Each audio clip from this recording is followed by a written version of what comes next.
हाँ जी, राम राम आप सभी को। आइए दोस्तों, राजस्थान जीके में भौगोलिक स्थिति और विस्तार के बारे में बात करेंगे। यहाँ से हम लोग टॉप 50 क्वेश्चन पढ़ने वाले हैं और यकीन मानिए यहाँ से आपको तीन सवाल आपको पक्के ही एग्जाम में देखने को मिलेंगे भौगोलिक स्थिति और विस्तार से।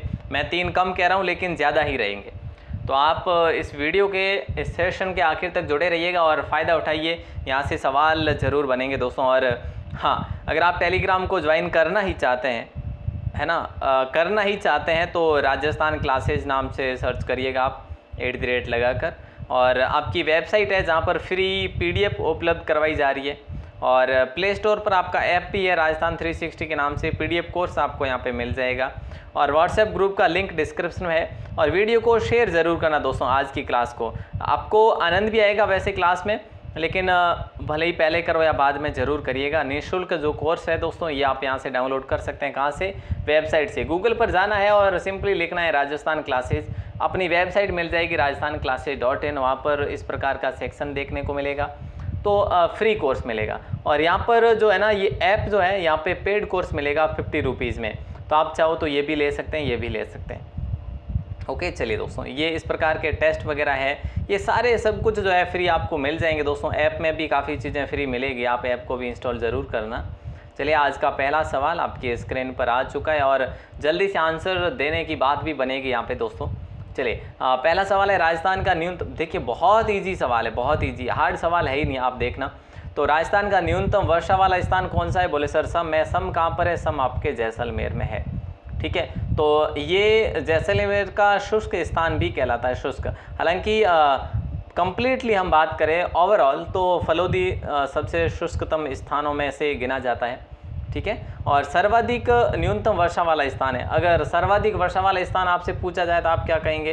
बोले सर माउंट आबू है। माउंट आबू कहाँ पे दोस्तों? ये आपके सिरोही में स्थित है। अगला सवाल है वायु घाटियाँ कहाँ पर स्थित है दोस्तों? तो वायु घाटियाँ जो है ना, ये ब्यावर और सांबर के मध्य जो है ना, यहाँ पे वायु घाटियाँ स्थित है। और नेक्स्ट सवाल, सांबर कहाँ पे है? जयपुर में। और ब्यावर कहाँ पे? अजमेर में है। अगला सवाल है राजस्थान का क्षेत्रफल 34, 22, 39 वर्ग किलोमीटर है, तो भारत के कुल क्षेत्रफल का कितना हुआ ये? दोस्तों, भारत का कुल क्षेत्रफल कितना है? 32,87,263 है। ठीक है, ये भारत का क्षेत्रफल है। ठीक है, अच्छा, तो राजस्थान का कितना है? 34, 22, 39 है। तो इसमें हम बात करें तो 10.41% जो है ये इसका मतलब पूरे भारत का ये राजस्थान का है। राजस्थान अकेला कवर करता है 10.41% जो एरिया है। ठीक है, तो ये आपको याद रखना है और अच्छा सवाल भी था। अगला सवाल है सर्वाधिक गतिशील बालू का स्तूप जो है ना, कौन से? तो सर्वाधिक गतिशील बालू का स्तूप कौन से दोस्तों? बरखान वाले। बरखान जो बालू का स्तूप है ना, वो सबसे गतिशील बालू का स्तूप है, यानी ऑप्शन डी आपका राइट आंसर होगा। और नेक्स्ट सवाल की जब बात करी जाती है ना, तो ये आता है कि क्षेत्रफल की दृष्टि से राजस्थान का सबसे छोटा जिला। दोस्तों, इससे आसान सवाल क्या हो सकते हैं, मुझे ये बताइए। आप कहेंगे सर धौलपुर है, और धौलपुर की जब बात करें तो 30-34 वर्ग किलोमीटर में धौलपुर फैला हुआ है। बस इतना सही है क्या? हाँ जी, तो इतना सही है दोस्तों। धौलपुर से जैसलमेर कितना बड़ा है? 12 गुना बड़ा है। ये भी आपको पता होना चाहिए, क्योंकि जैसलमेर का कुल कितना है? 38,401 वर्ग किलोमीटर क्षेत्रफल है किसका? इसका अपने जैसलमेर का। तो ये भी आपको पता होना चाहिए, कई बार एग्जाम में सवाल बन जाता है। तो यहाँ पे धौलपुर आपका राइट आंसर होगा दोस्तों। और धौलपुर राजस्थान के किस डायरेक्शन में, ये आप लोग बताएंगे मुझे, कौन सी दिशा में है?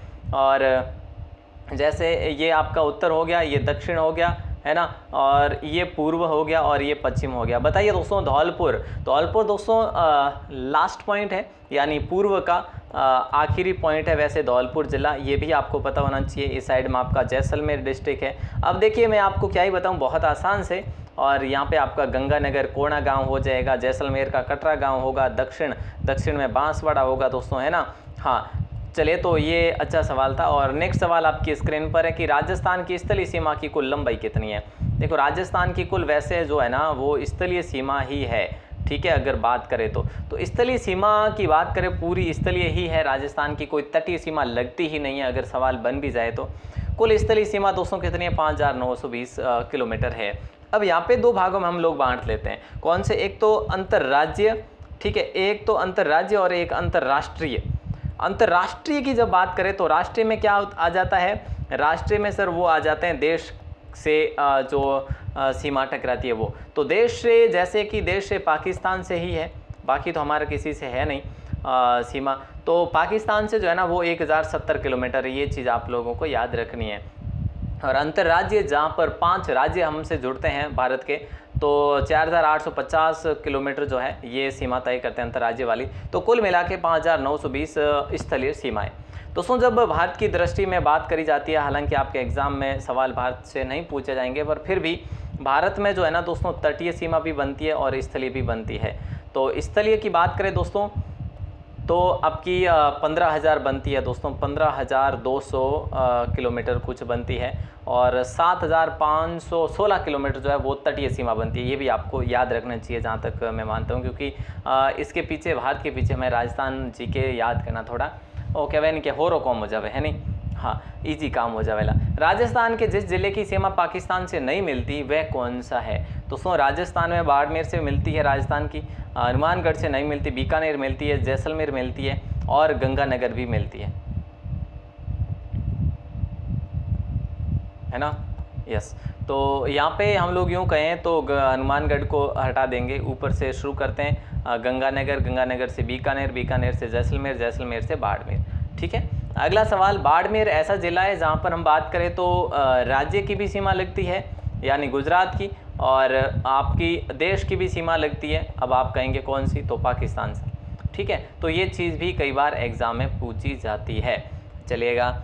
और वैसे गंगानगर को भी देख सकते हैं आप लोग, गंगानगर की उस साइड से पंजाब से लगती है, तो इस साइड से वापस जो है पाकिस्तान से लग जाती है। तो ये दो ऐसे ज़िले हैं जो देश और राज्य दोनों से सीमाएं बनाते हैं। ओके, पश्चिम मरुस्थल में टीलों के बीच में कहीं न कहीं जो निम्न भूमि मिलती है ना, उसे क्या कहा जाता है दोस्तों? उसे रण कहा जाता है, या फिर टाट भी कह सकते हैं आप, टाट कहते हैं ना, रण या टाट कहा जा सकता है। ऑप्शन सी को लॉक करेंगे, पश्चिम मरुस्थल में टीलों के बीच में। चलिए नेक्स्ट सवाल आपसे पूछा जा रहा है दोस्तों कि भाई 26 जनवरी 2008 को बनाया गया राज्य का जिला कौन सा है? 2008 को दोस्तों आखिरी जिला बना था, उसके बाद अभी जो जिलों की घोषणाएं हैं वो हो चुकी है, परिसीमन तैयार हो चुका है, और अब जल्द ही आपके सामने कुछ जिले बनकर आने वाले हैं। अब देखो कब आएंगे ये अभी निश्चित नहीं कह सकते, लेकिन जल्द ही आने वाले हैं। तो प्रतापगढ़ यहाँ पे आपका राइट आंसर होगा दोस्तों, ये आखिरी जिला जो बनाया गया था, उसके बाद अभी 19 जिलों पर स्वीकृति जो है मिल चुकी है दोस्तों। अब देखो कब तक कितने जिले बन जाते हैं ये अभी कह नहीं सकते। चलिए, तो ऑप्शन ए आप सभी का लॉक हो जाएगा, प्रतापगढ़ दोस्तों। अगला सवाल है, राजस्थान की किस राज्य के साथ सबसे कम सीमा लगती है? राज्य की जब बात आती है दोस्तों तो पंजाब की सबसे कम। अब आप ये भी कह लेंगे कि सर कितनी लगती है, तो 89 किलोमीटर लगती है। ठीक है, अब कौन से जिले हैं? बोले सर गंगानगर है और एक हनुमानगढ़ है, ये दो जिले जो है स्पर्श करते हैं, ऊपरी दो जिले। ठीक है, और सर्वाधिक अगर बात करें तो मध्य प्रदेश है दोस्तों। और मध्य प्रदेश से किसकी सीमा लगती है? बोले सर 10 जिलों की सीमा लगती है मध्य प्रदेश से। तो कितनी है कुल? मध्य प्रदेश से लगभग 1600 किलोमीटर है दोस्तों, याद रखना। ठीक है, तो ये भी आपको याद रखना है, बहुत इंपॉर्टेंट सवाल है। तो यहाँ पे आपका राइट आंसर हो जाएगा ऑप्शन डी। अगला सवाल देखिएगा, पूछा जा रहा है कि राजस्थान किस गोलार्ध में स्थित है? देखिए दोस्तों, राजस्थान किस गोलार्ध में स्थित है? तो राजस्थान, देखो भारत भी अगर उत्तर पूर्वी गोलार्ध में है तो राजस्थान भी उत्तर पूर्वी गोलार्ध में ही है। ठीक है, तो याद रखना दोस्तों, ऐसे में हम लोग यूँ करते हैं। ठीक है, और हमारा भारत यहाँ पे आता है दोस्तों। ठीक है, भारत अगर यहाँ पे है, इतने सारे, इतने मतलब ऑल वर्ल्ड में भारत यहाँ पे आपको शो होता है। तो ये उत्तरी दिशा, ये पूर्वी दिशा, इस दोनों के बीच में भारत है। अगर भारत इतना सा देख रहा है तो फिर राजस्थान कितना होगा, है ना। ऑप्शन सी आप सभी का लॉक हो जाएगा, बहुत ही आसान सा सवाल था। अगला सवाल है, राजस्थान का मध्यवर्ती विखंडित जिला कौन सा है? राजस्थान का मध्यवर्ती विखंडित जिले की जब बात करी जाती है ना, तो दोस्तों अजमेर को कहेंगे। और अजमेर से अलग जो विखंडित जो दिख रहा है वो हमें ब्यावर दिख रहा है, और अभी ब्यावर भी लिस्टेड है किसमें दोस्तों? नवीनतम जिलों में। ये भी आपको याद रखना है। वैसे नवीनतम जिलों की बात करें तो आप रख सकते हैं याद, ये आप किसके तौर पे? आप करंट जीके के तौर पे याद रख सकते हैं, हालांकि, है ना। तो ऑप्शन सी आपका लॉक होगा। और अगला सवाल है कि राजस्थान के दक्षिण में राज्य स्थित है। राजस्थान के दक्षिण में कौन सा राज्य स्थित है? देखो वैसे तो महाराष्ट्र भी दक्षिण में है, मध्य प्रदेश है, ठीक है। महाराष्ट्र की हमसे कोई सीमा नहीं लगती ना, सीमा टच नहीं होती, मध्य प्रदेश की टच होती है। कितनी? 1600 किलोमीटर। तो मध्य प्रदेश जो है ना, देखो साहब, जैसे हमारा ये राजस्थान है, ठीक है, ओके। तो यहाँ पे हम बात करें दोस्तों इस साइड से, तो ये आपका गुजरात आ जाएगा, यहाँ से शुरुआत होती है मध्य प्रदेश की दोस्तों, ठीक है। यहाँ पे फिर है जो आपका यूपी आ जाता है, फिर है जो आपका हरियाणा आ जाता है, ठीक है। देखो गुजरात, मध्य प्रदेश, यूपी, हरियाणा, ठीक है, और यहाँ पे है जो पंजाब आ जाता है। तो इस प्रकार से मध्य प्रदेश जो है ना, यहाँ से शुरू होता है, यहाँ तक अगर आता है तो ये दक्षिण ही हुआ ना। हाँ, तो दक्षिण में लगभग 10 ज़िले जो हैं हरियाणा के भी टच करते हैं, तो हमारे भी 10 ज़िले टच करते हैं हरियाणा से। नेक्स्ट सवाल देखिए दोस्तों, मैं थोड़ा सा समय ले रहा हूँ एडवांस बताने में, काश आपका जीके और मजबूत हो, ठीक है। तो आप बस जुड़े रहिएगा आखिर तक। मैं ये कह सकता हूँ कि आपका जीके बेहतरीन हो जाएगा, चाहे आप आगे किसी भी एग्ज़ाम की तैयारी करेंगे। दोस्तों मैं आपको बता दूं 2020 में, थोड़ा सा समय लूँगा, 2020 में BSTC धारी और 2021 में BSTC धारी, यानी PTET BSTC जो भी हमारे साथ जुड़े हुए थे, उनका जीके जो था ना दोस्तों, वो अपनी क्लासेस से अच्छा हुआ और उनका BSTC एंट्रेंस एग्ज़ाम भी हो गया, उनका BSTC डिग्री भी हो गया, और उसके बाद उन्होंने लेवल फर्स्ट से जो एग्ज़ाम दिए वो एग्ज़ाम भी क्रैक कर लिए उन्होंने। तो वो जो जीके उनका कवर हुआ ना, वो अपनी क्लासेस से हुआ था, और वो आज मुझे मैसेज भी मिले हैं अभी जो रिज़ल्ट आए थे इस समय, तो बहुत अच्छा भी लगा कि जीके उस समय का इनका कवर था। तो आपसे भी निवेदन है कि जीके आप यहाँ से मजबूत करिए, आपको आगे पढ़ने की आवश्यकता भी नहीं रहेगी, है ना। हाँ चलिए तो शुरू करें। ज़्यादा से ज़्यादा हम लोग MCQs निकालेंगे तो जीके बेहतरीन हो जाएगा, बेहतरीन। सभी मरुस्थलीय जिलों में कितने संभागों में विस्तृत है? तो दोस्तों 4 संभागों में विस्तृत है। अब आप ये भी कहेंगे सर कौन कौन से, देखो बीकानेर है, जोधपुर है, अजमेर है और जयपुर भी है, ठीक है। बीकानेर, जोधपुर, अजमेर, जयपुर, ये 4 संभाग है दोस्तों, मरुस्थलीय में गिने जाते हैं। अगला सवाल है, इनमें से असंगत कौन सा है बताइए। इनमें से असंगत क्या है? देखो साहब, असंगत की जब बात करी जाती है ना, तो हम क्या ही बात करें। देखो यूँ तो देखें तो सारे जुड़ाव में है, देखो जैसलमेर है, बीकानेर है ना, जोधपुर है और बाड़मेर, सारे जुड़ाव में ही है कि नहीं।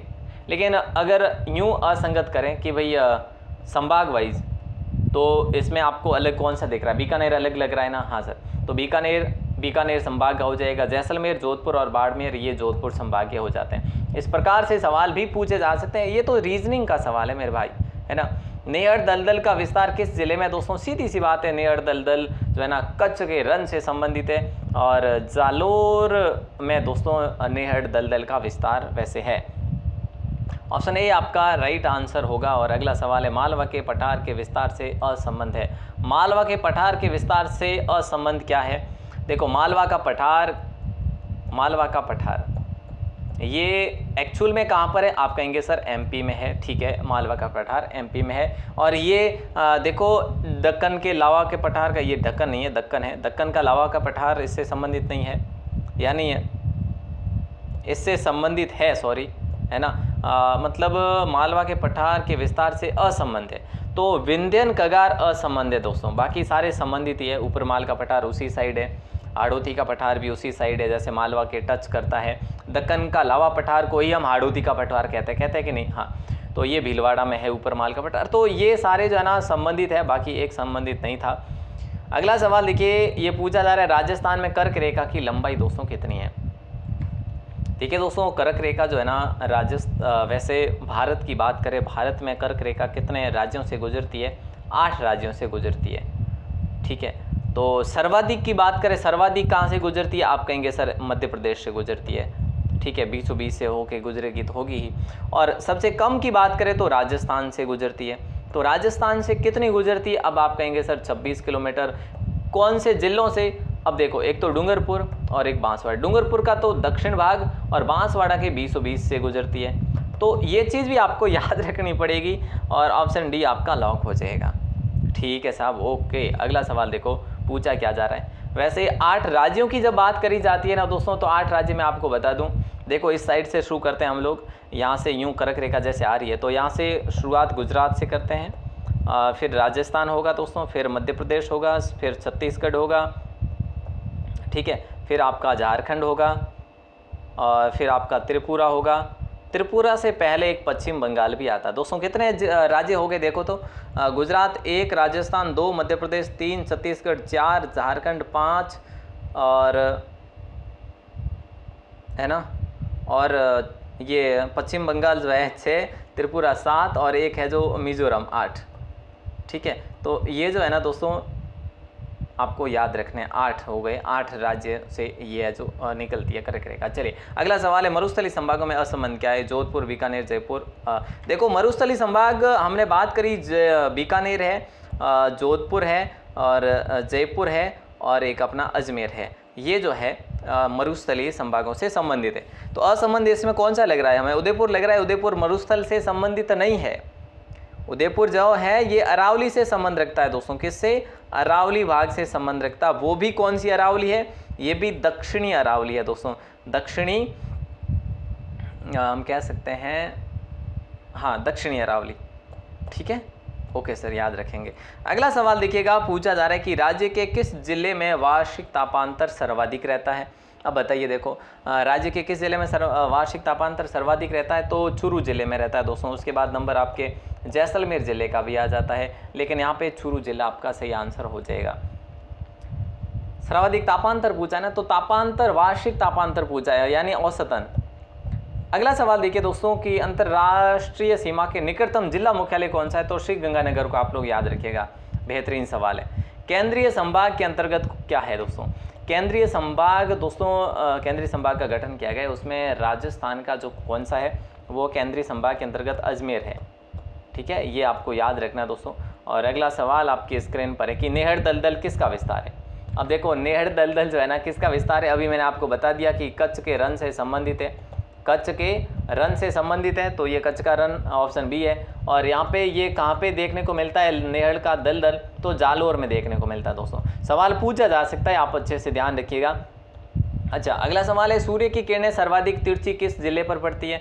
देखो ये आपका जो है दोस्तों, जैसे गंगानगर है, और यहाँ पे आपका जो है ये बांसवाड़ा है, और यहाँ पे आपका जो है धौलपुर है, तो यहाँ पे जैसलमेर है, ठीक है। ये पूर्व है।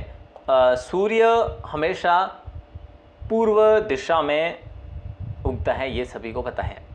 तो गंगानगर में दोस्तों जो बात करें, तो गंगानगर में सबसे ज़्यादा तिरछी किरणें पड़ेगी, ठीक है। और हम बात करें तो यहाँ पे राइट आंसर क्या हो जाएगा? ऑप्शन सी को लॉक करेंगे। अगला सवाल है, राज्य के वे जिले जो अंतर्राष्ट्रीय सीमा पर स्थित हैं। जैसे 4 जिले आप सभी को बताएं, 4 भी कैसे हैं? देखो ऊपर से गंगानगर है, फिर है जो बीकानेर है, फिर हमारी बात करें तो इसकी जैसलमेर की करेंगे, फिर है जो बाड़मेर की बात करेंगे। तो इस प्रकार से जो है ना ये आपके ज़िले हैं। और सर्वाधिक जो है जैसलमेर की सीमा लगती है दोस्तों, जो कि 400 और कितनी लगती है?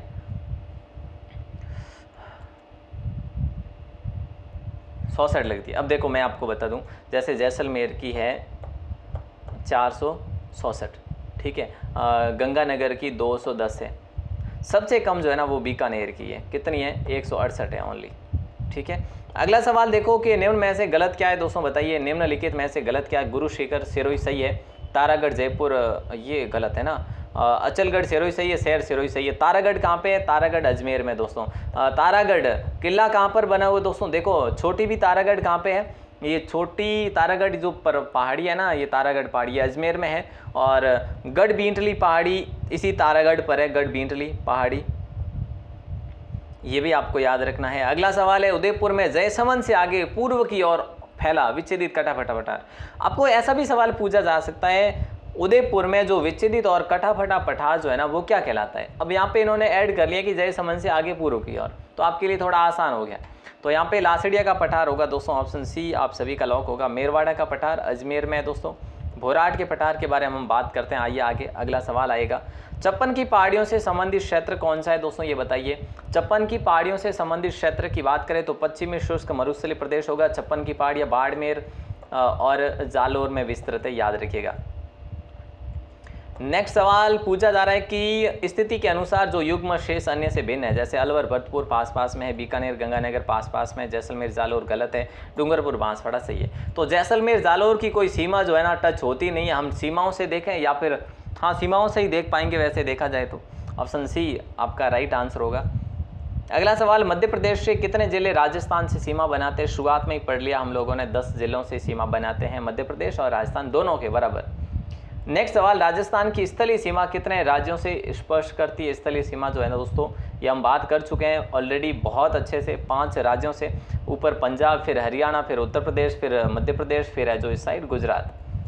मध्य प्रदेश सर्वाधिक 1600, पंजाब सबसे कम 89, ठीक है ओके सर। हरियाणा 700 कुछ करके है। और अगला सवाल देखो, कौन सा जिलों की अधिकतम संख्या की सीमा के साथ जुड़ा हुआ है? तो वो जिला है दोस्तों पाली जिला। अभी तक ये 8 जिलों के साथ जुड़ा हुआ है। अब आगे देखो क्या होता है, वैसे जो भी जिले बनेंगे तो उसमें कौन सा जिला बीच में पिछेगा उसमें पता चलेगा, लेकिन पर अभी तो ये जो है ना पाली जो है 8 जिलों के साथ सीमा बनाता है दोस्तों। अगला सवाल देख लो, मरु त्रिकोण में कौन से जिले आते हैं? बताइए दोस्तों, मरु त्रिकोण में कौन से जिले आते हैं? तो मरु त्रिकोण में देखो जोधपुर, जैसलमेर, बीकानेर आता है। जोधपुर, जैसलमेर और बीकानेर ये मरु त्रिकोण में। कई बार एग्जाम में बाड़मेर ऑप्शन में आता है तो वो गलत होता है दोस्तों, आपको बीकानेर ध्यान से करके करना होता है। ऑप्शन डी आपका लॉक हो जाएगा। और जो हम बात करें आखिरी सवाल की, तो आखिरी सवाल है कि बांसवाड़ा और डूंगरपुर के मध्य के भूभाग को हम क्या कहते हैं? बांसवाड़ा और डूंगरपुर के मध्य के भूभाग को हम दोस्तों रण नहीं कहते, यानी रण नहीं, भाकर भी नहीं कहते। भाकर सिरोही में कहा जाता है दोस्तों, ऊबड़ खाबड़ पहाड़ियों को। गिरवा उदयपुर में कहा जाता है दोस्तों, ठीक है। मेवल है जो आपका राइट आंसर हो जाएगा। और इसी क्षेत्र में दोस्तों कांठल भी कहा जाता है। अगर कांठल ऑप्शन में आए ना तो कांठल भी कर लेना अच्छे से, ठीक है। तो दोनों चीज़ें आपकी कवर हो गई। अब यहाँ से आगे के जो सवाल है वो दोस्तों हम अगले ही क्लास में पढ़ेंगे, यानी पार्ट 2 में पढ़ेंगे। बेहतरीन पढ़ेंगे वैसे जैसे आज पढ़ा हम लोगों ने। और बाकी मैं आपको बता चुका हूँ दोस्तों, राजस्थान क्लासेस के सारे ये जो प्लेटफॉर्म्स है ना, ये फ्री प्लेटफॉर्म्स है। यहाँ पर आप लोग ज़रूर से ज़रूर धावा बोल सकते हैं, यानी मेरे कहने का आशय ये है, यहाँ पर आप जुड़ सकते हैं हमारे साथ। व्हाट्सएप ग्रुप का लिंक भी दे रखा है। और देखो BSTC का कंप्लीट कोर्स भी आपको लेना है तो आप कैसे लेंगे? निःशुल्क लेना चाहो तो गूगल में जाओ, लिखो राजस्थान क्लासेस, मिल जाएगी आपको अपनी वेबसाइट और मिल जाएगा कंप्लीट फ्री कोर्स। और आप चाहो कि नहीं हमें तो ऐप में देखना है सर, तो आप प्ले स्टोर में जाओ, राजस्थान 360 टाइप करो तो आपको मिल जाएगा आपका अपना एप्लीकेशन। और यहाँ पे 50 रुपीज़ में आपको मिलेगी कंप्लीट PDF कोर्स। लेकिन मेरे ख्याल से आपके लिए ये बेस्ट है फ्री वाला भी, तो आप ज़रूर से ज़रूर देखिएगा। और दोस्तों अगली क्लास हम लोग कल 9 बजे पढ़ेंगे। आप सभी ज़रूर जुड़ें और अपने दोस्तों को शेयर करके आया करें दोस्तों। लाइव की समस्या चल रही है, बाकी मैं लाइव ही ले लूँ। अभी फ़िलहाल जो है ना हमारा क्या चल रहा है, नेटवर्क इशू चल रहा है, इसीलिए मैं प्रीमियर क्लास दे रहा हूँ आपको। चलिए दोस्तों, इसका आंसर ज़रूर देना, आपको बाहर आके कमेंट सेक्शन में आपको देना है। संत धनाजी का जन्म कौन से ज़िले में हुआ था? इसका आंसर देना है। आज आपका ये सवाल है और मैं वेट करूंगा आप इसका आंसर क्या देते हैं। ऑल द बेस्ट, बहुत बहुत शुक्रिया। शेयर ज़रूर करना, पहली बार हो चैनल को सब्सक्राइब ज़रूर करना।